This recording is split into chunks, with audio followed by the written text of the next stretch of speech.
Part 2. Via. Far above the world, planet Earth is blue, and there's nothing I can do. David Bowie, Space Oddity. A tour of the galaxy. August is the sun. Me and mom and dad are planets orbiting the sun. The rest of our family and friends are asteroids and comets floating around the planets orbiting the sun. The only celestial body that doesn't orbit August the sun is Daisy the dog. And that's only because to her little doggy eyes, August's face doesn't look very different from any other human's face. To Daisy, all our faces look alike, as flat and pale as the moon. I'm used to the way this universe works. I've never minded it because it's all I've ever known. I've always understood that August is special and has special needs. If I was playing too loudly and he was trying to take a nap, I knew I would have to play something else because he needed his rest after some procedure, or other had left him weak and in pain. If I wanted mom and dad to watch me play soccer, I knew that 9 out of 10 times they'd miss it because they were busy shuttling August to speech therapy, or physical therapy, or a new specialist or a surgery. Mom and dad would always say I was the most understanding little girl in the world. I don't know about that. Just that I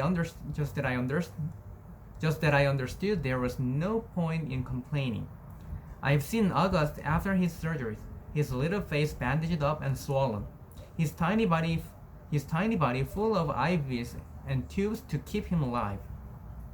After you've seen someone else going through that, it feels kind of crazy to complain over not getting the toy you had asked for, or your mom missing a school play. I knew this even when I was 6 years old. No one ever told it to me. I just knew it. So I've gotten used to not complaining. And I've gotten used to not bothering mom and dad with little stuff. I've gotten used to figuring things out on my own. How to put toys together. How to organize my life so I don't miss friends' birthday parties.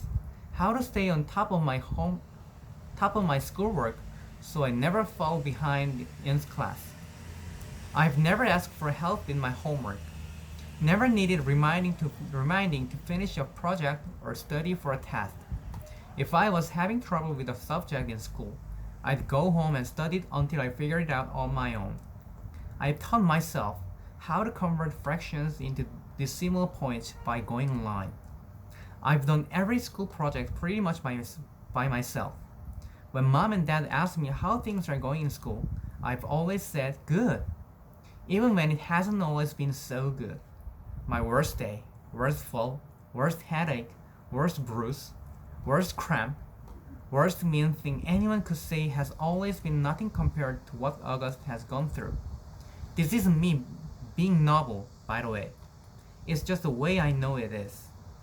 And this is the way it's always been for me, for the little universe of us. But this year, there seems to be a shift in the cosmos. The galaxy is changing. Planets are falling out of alignment.